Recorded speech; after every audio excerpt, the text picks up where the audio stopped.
good morning sa inyong lahat mga idol. Ngayong araw nga is meron tayong order na isang buong lechon. Shoutout nga pala kay Sir Ronald, yung nag-order ng lechon sa atin ngayong araw. So anyway, kape muna tayo mga idol. Itong kape na to is masarap. Para kang nasa isang sikat na coffee shop. So ayun nga mga boss. Ngayong araw is mamimili tayo ng mga Ricardo. So bali pupunta tayo dun sa suki kung nagtitinda ng mga gulay. At bibili tayo ng mga sahog pang lechon. Ayan. At good morning din dun sa mga kasabayan kong mamili ngayon dun sa suki kong bilihan. Magandang umaga sa inyo mga boss. So ayan.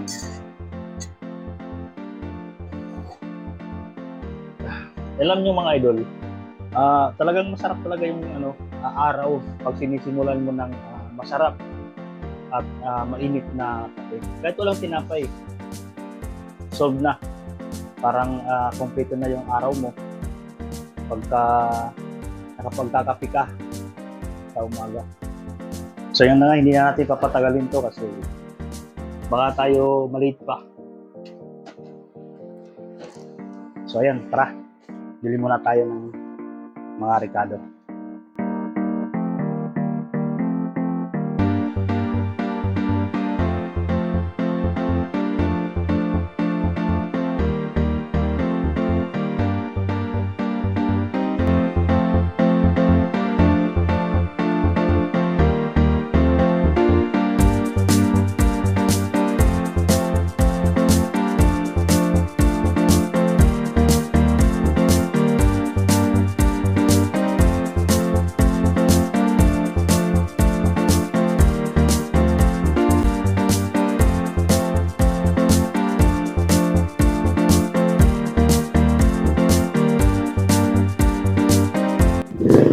So ayan, nabili na natin yung mga sahog natin pang lechon.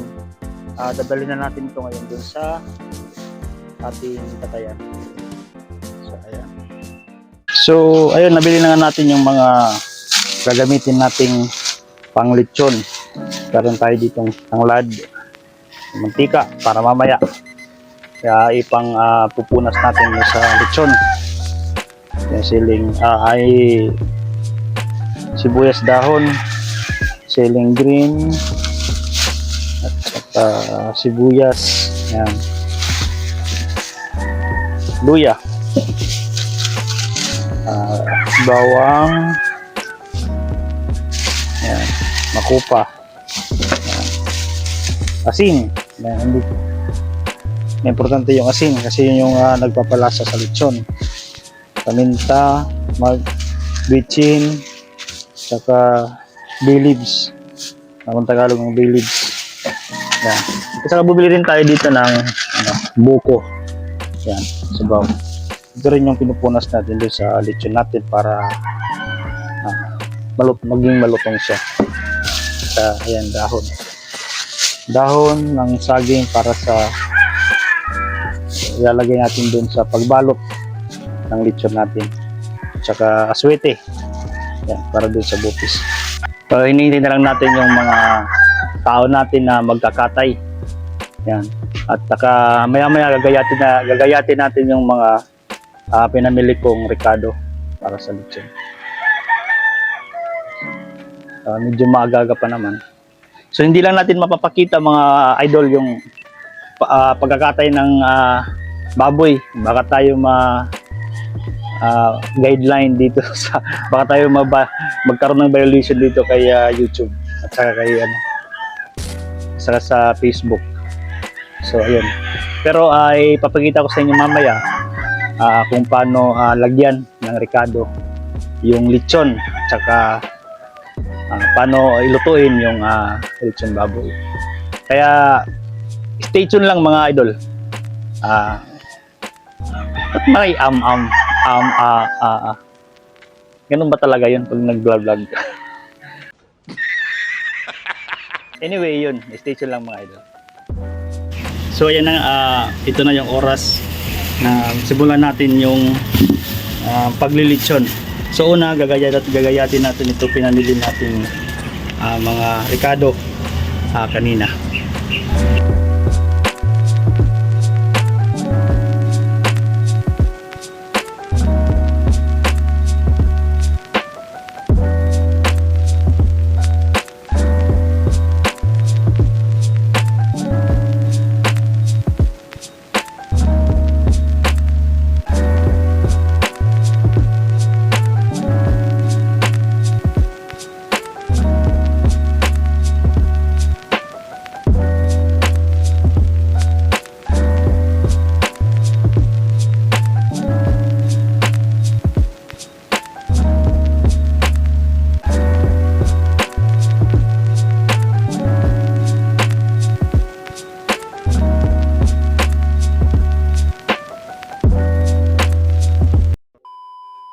So ayan, natapos nating maggayatin yung mga ricado ngayon.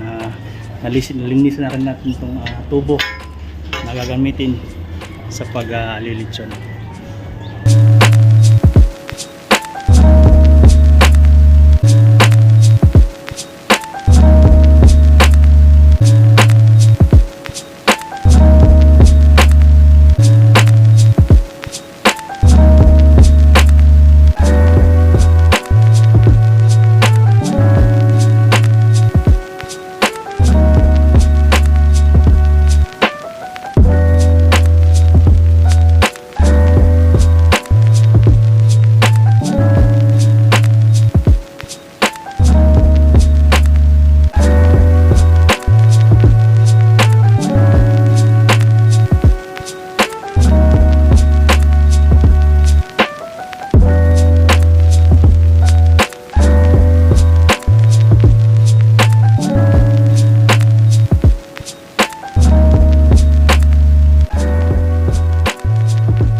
Tapos na nating may proseso yung baboy. So hindi lang natin naipikita kanina yung pagpoproseso kasi baka tayo community guidelines.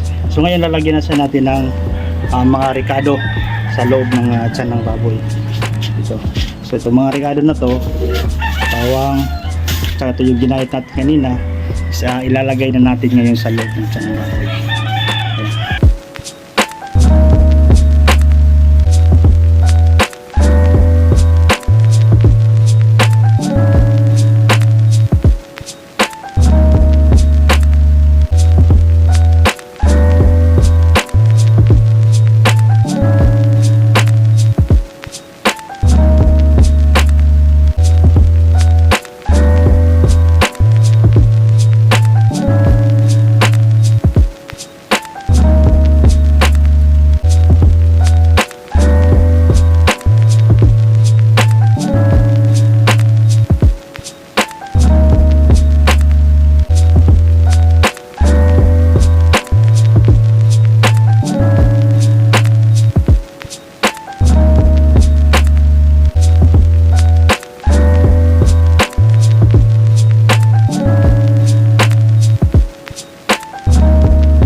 natapos na natin yung proseso, yung lagay ng ricado dito sa lechon at saka natahi na rin natin yun siya. Ngayon lalagyan na natin siya ng buko para para pahiran at naisalang na agad yung lechon natin.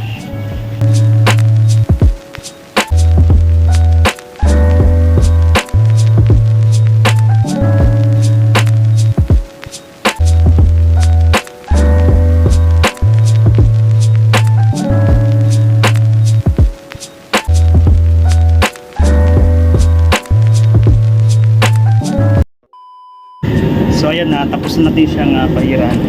So pag ganito na napahiran na siya ng buko, hindi na siya pwedeng mabasa o mahawakan ng kamay. Kasi pagka ganun, baka mamuti yung part na nahawakan mo. Yung pag niluto mo yung lechon. So ngayon, sasara natin siya.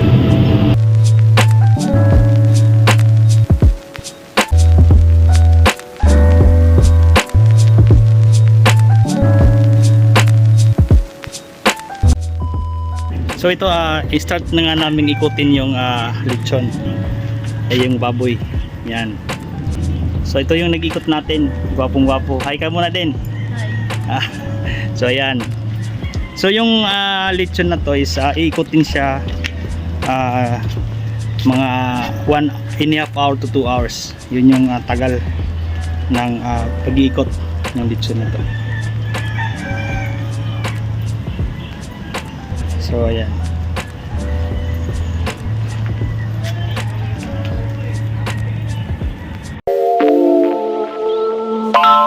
Feel me.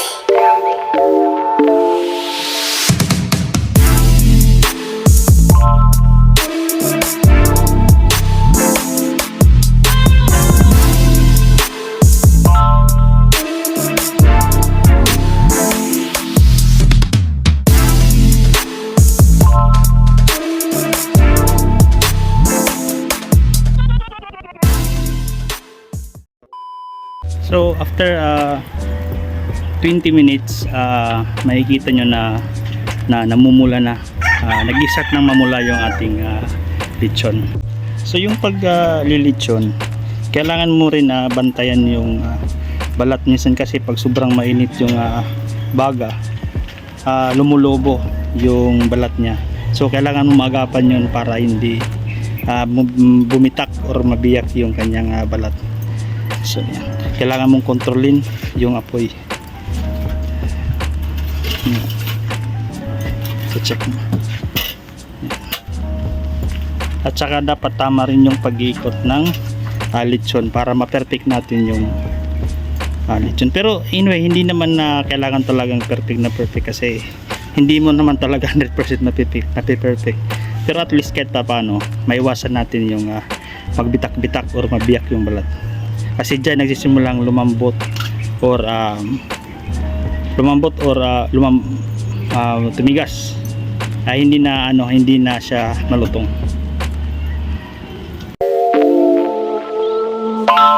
Feel me.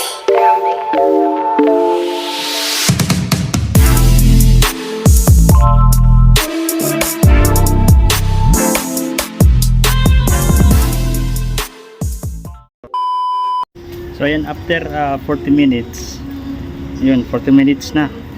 Ito na yung naging itsura ng ating lechon. Medyo mapula na siya. Kunti na lang yung bandang pigi na lang yung medyo maputi pa. Pero sa ulo medyo pumupula na rin. At saka yung katawan niya batok. At saka yung tiyan. Feel me.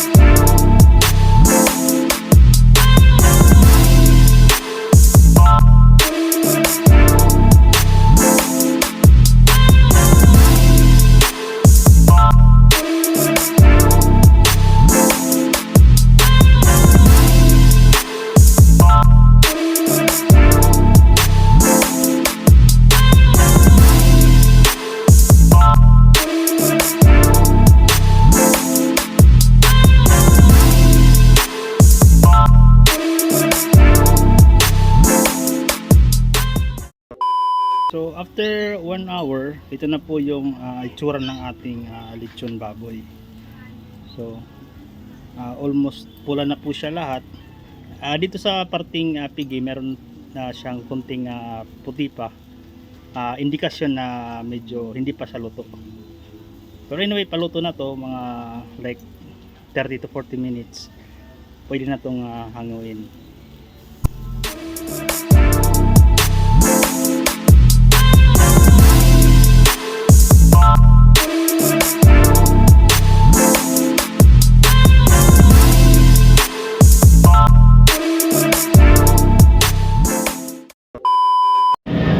So after 2 hours, luto na nga yung lechon natin.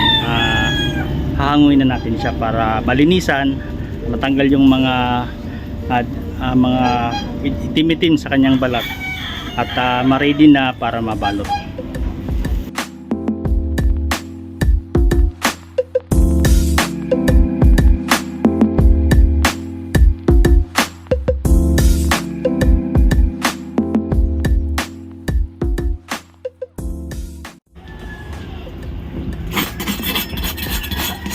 So yan, nililinisan natin yung tinatanggal natin yung mga maiitim. Yan.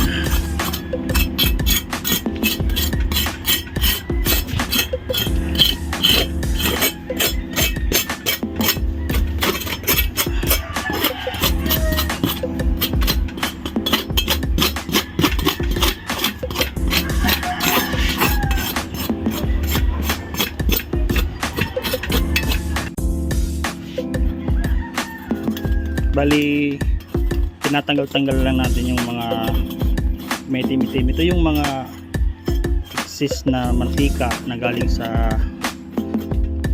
katawan ng baboy. Pagka natutuyo kasi umiitim. So kailangan matanggal yan kasi parang overcook. Yan. Tsaka malinis din tingnan yung lechon pagka wala yung mga ganyan itim-itim. So bali yan na yung lechon natin, finished product. Ayan. So hello once again, ito na nga, binalot na natin yung lechon natin. So ayan, ready for ready for delivery. So ako rin yung deliver nito para makaless tayo sa delivery fee or makaless. Anyway, malapit lang naman yung pagdideliveran nito, like 3 kilometers lang mula rito. So yun, deliver muna natin ito.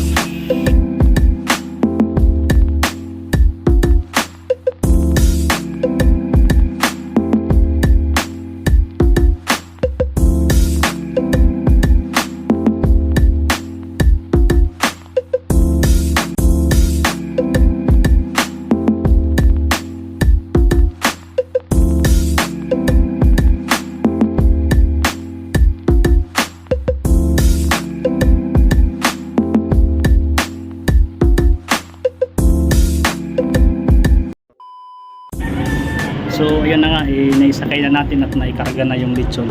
So ready for delivery na siya. 2 hours later. So welcome back to my channel, ika nga ni Boy Tapang. So ayan, so na-deliver na po natin yung lechon sa may-ari, sa nag-order.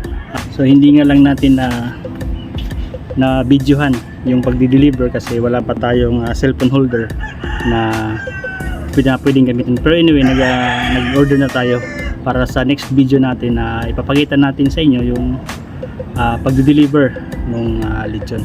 So ayan, hopefully nag-enjoy kayo sa midi vlog natin. Hopefully din nakatulong sa inyo. So yun lamang po yung video natin for today. So thank you sa panonood.